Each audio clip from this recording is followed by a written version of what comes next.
Hello students, this is Akshata, your educator. I welcome you all on the platform of Global Online. As we know friends, Global Online platform has launched a complete course for upcoming Maharashtra Law CET examination 2023. In this particular series, we are dealing the topic from English proficiency. Today's topic is word correction. So let us begin with lecture. Before moving into the video, let us discuss what are the features of this complete course launched by Global Online platform. The complete course consists of the following features: full syllabus live video lectures, full syllabus test series, 2000 plus MCQ question bank, full syllabus notes, and the course fees for all above features is just 2000 rupees. You simply have to go and download the Global Online application or contact us on this given WhatsApp number, which is 8179138413. Global Online application is available on Play Store, from where you can install the application. Once you will install the application, open it, you will find such interface. In that particular interface, there is an icon named as Store. Click on Store icon, you will move to the page called as My Courses. On this particular page, there is an search tab where you have to type CET. Once you will type CET, course along with the fees will be displayed downwards, from where you can enroll your course. So let us begin with today's course.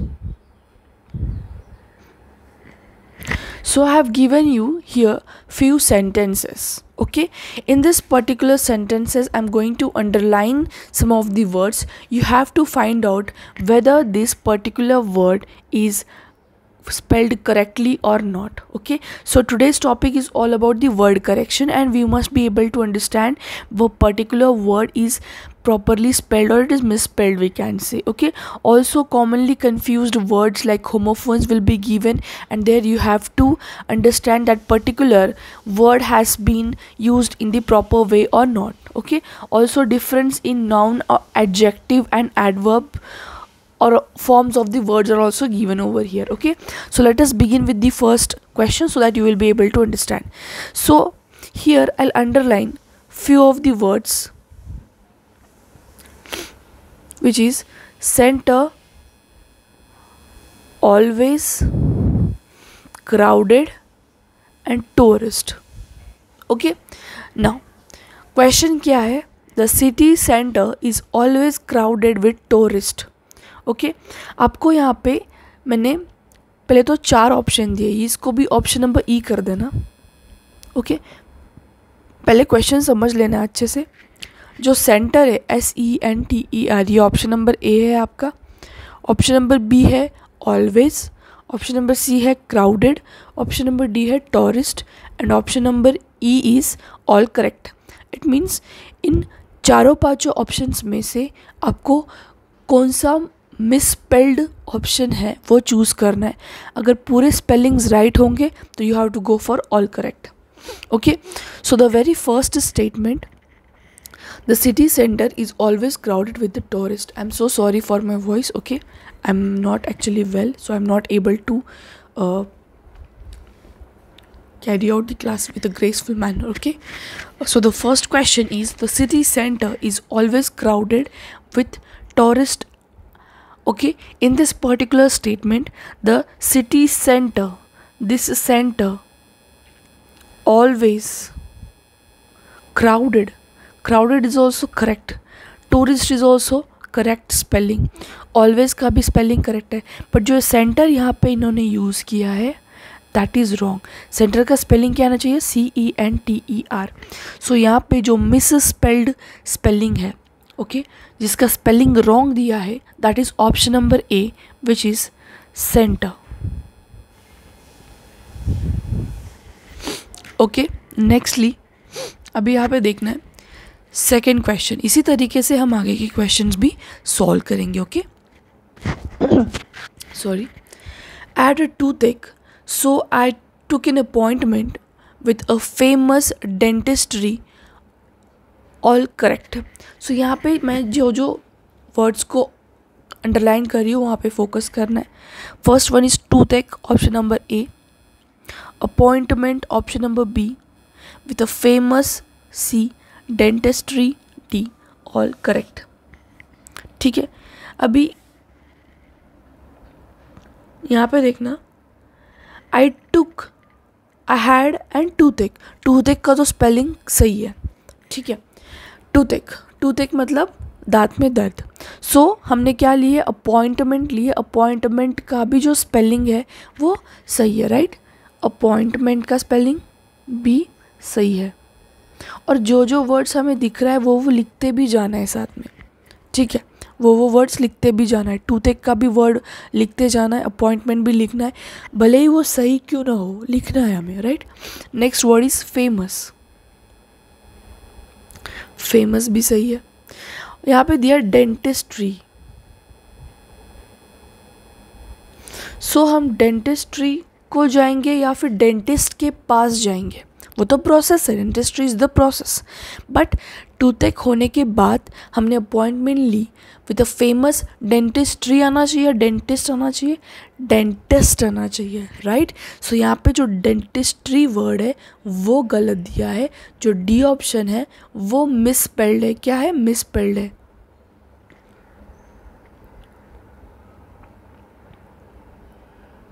This is the misspelled word, MISSPEEEED,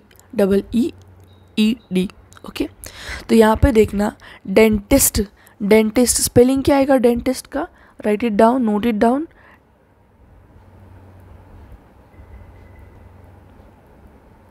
dentist आना चाहिए था dentist, उन्होंने लिखा है dentistry.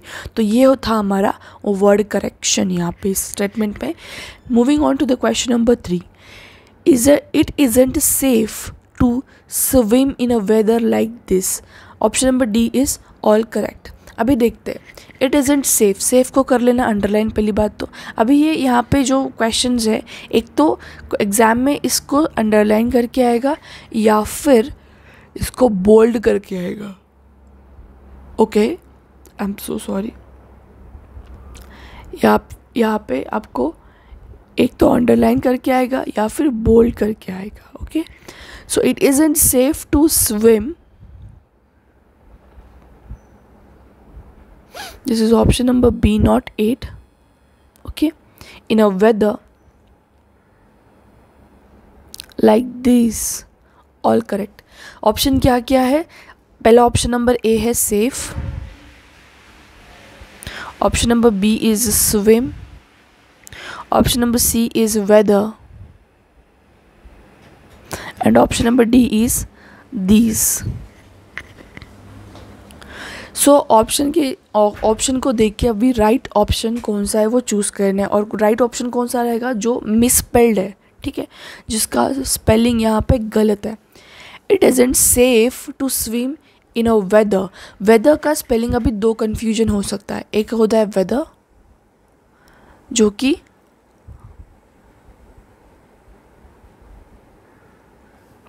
काफ़ी बच्चे ये spelling कर देते हैं, ये गलत है।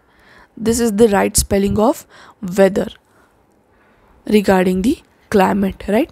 So it isn't safe. किस बात के लिए सेफ नहीं है यहाँ पे, स्विमिंग के लिए सेफ्टी नहीं है, क्योंकि वेदर जो है यहाँ पे अच्छा नहीं है। बेसिकली उनको ये बोलना है, it isn't safe to swim in a weather like this. So this जो है ये गलत आएगा, क्योंकि दिस आना चाहिए था यहाँ पे, क्योंकि हम एक स्पेसिफिक वेदर को पॉइंट आउट करें। तो यहाँ पे दीज नहीं आना चाहिए, यहाँ पे क्या आएगा, दिस आएगा। So option number D is the right one, sorry C is the right one, not D, okay. C is the right one, क्योंकि यहाँ पे वो मिसस्पेल्ड है, okay. Moving on to the next slide. अभी देखना question number 4, patience, humility, unlimited power, और D all correct, E all correct, okay. Patience and humility have unlimited power, all correct। यहाँ पे मिसस्पेल्ड स्पेलिंग कौन सा है वो देखना है। ह्यूमिलिटी का spelling is right, HUMILITY। Unlimited power का भी स्पेलिंग क्या है, राइट है। बट जो पेशेंस का स्पेलिंग है वो क्या है, गलत है, बिकॉज यहाँ पे SE दिया है, आना क्या चाहिए, CE, राइट। तो ये आपको option number 1 is the misspelled spelling, so ये आपका राइट जाएगा। ओके, इसको आपको टिक करना है। क्वेश्चन में एक दो टाइप के क्वेश्चन आ सकते हैं, एक अंडरलाइन फॉर्म रह सकता है जैसे कि मैंने अभी यहाँ पे अंडरलाइन किया, फिर इन्हीं वर्ड्स को बोल्ड किया जाता है। ओके, क्वेश्चन नंबर 5 देखना अभी। Past Tuesday Vimal went to the palace to take some photographs, all correct. Okay, past underline करना है, Vimal palace photographs. Okay, so if you look at this statement,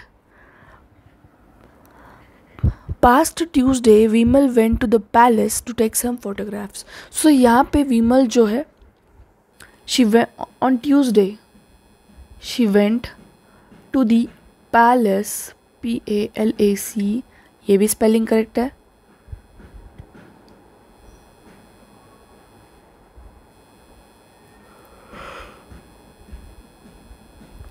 photographs का भी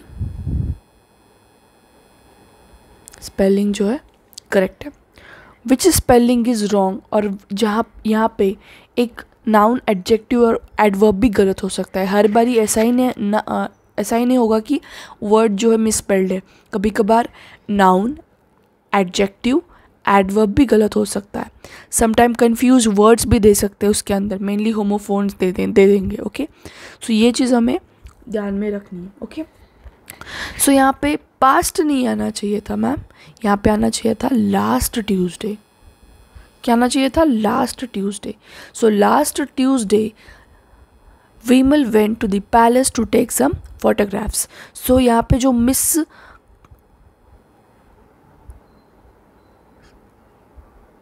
वर्ड जो है that is past. Okay, word correction जो यहाँ पे आएगा किस चीज़ का आएगा, किस वर्ड का आएगा? पास्ट का आएगा। Okay, last.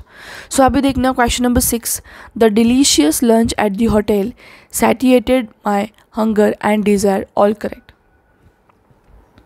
सो इस पर्टिकुलर स्टेटमेंट में हमें जो वर्ड्स अंडरलाइन करने हैं that is delicious, next one is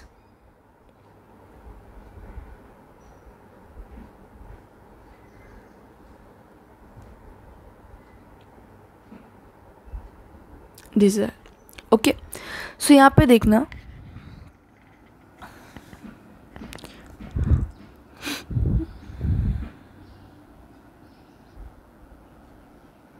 okay, so very first one is delicious.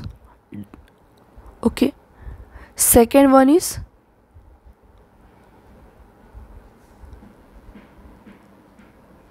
satiated. Okay, what is this? Satiated. Satiated मतलब जो कि सेफ रहे खाने के लिए। Okay, safe, another term safe बोल सकते हैं, खाने के लिए जो हाइजीनिक है। Hungry,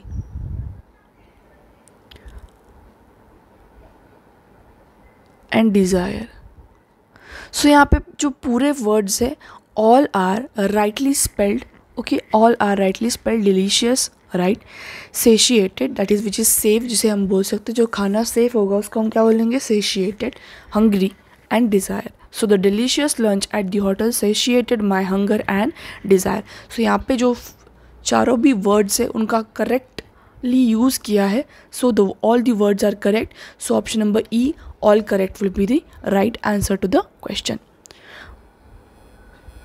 Moving on to the next slide. All the diploma courses that began in January finishes by June. So यहाँ पे जो words हमें underline करना है that is courses began, finish by June.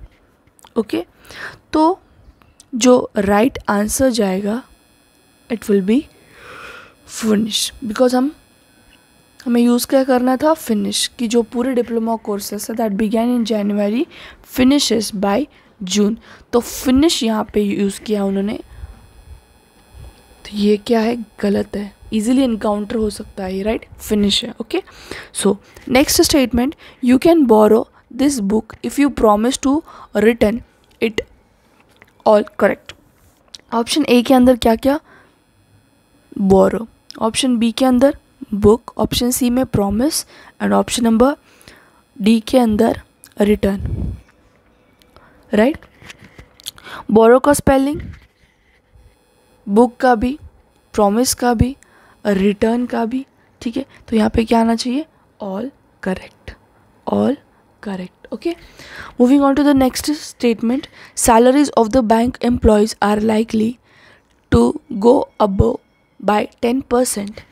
Salaries employees likely above by 10%. Okay, so salaries का spelling is right, employees का भी right है, likely ठीक है, और यहाँ पे जो above है यहाँ पे to go up आना चाहिए था। The salaries of the employees are likely to go above आना नहीं आएगा, राइट, क्या आएगा, to go up by 10%। So जो यहाँ पे हमें करेक्ट करना है दैट विल बी अप, यहाँ पे क्या आएगा मैम, अप आएगा, not above. So option number C जो है that will be the right one. यहाँ पे जो है, यहाँ पे वर्ड करेक्टली सेंस में या मैनर में यूज़ नहीं किया गया है। Okay, moving on to the next question. अभी ये दो क्वेश्चंस आपको एज अ होमवर्क करना है।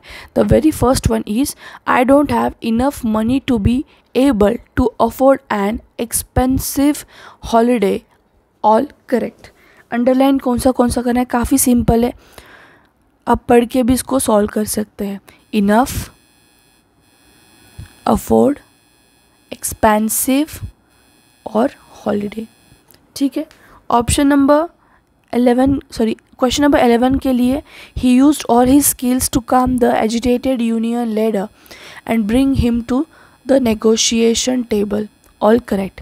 अब यहाँ पे देखना, यूज्ड को अंडरलाइन करना है, लीडर, नेगोशिएशन, ऑल करेक्ट। अभी जो कोई भी आपको लगता है यहाँ पे मिसस्पेल्ड वर्ड है या फिर कोई भी नाउन एडजेक्टिव और नाउन के फॉर्म्स में, डिफरेंट फॉर्म्स में यूज़ किया है या फिर कॉमनली यूज्ड होमोफोन्स दिख रहा है, तो वो आपको ऑप्शन में मुझे लिख के बताना है कि इन दोनों के अंदर कौन सा आंसर जो है मिसस्पेल्ड है या फिर वर्ड गलत है। Okay, that will be your right answer from both of the statement. So आज के लेक्चर के लिए इतना ही काफ़ी, हम कल के लेक्चर में कोई और टॉपिक डिस्कस करेंगे। And this was end of today's lecture. Thank you for watching it. Have a great day everyone.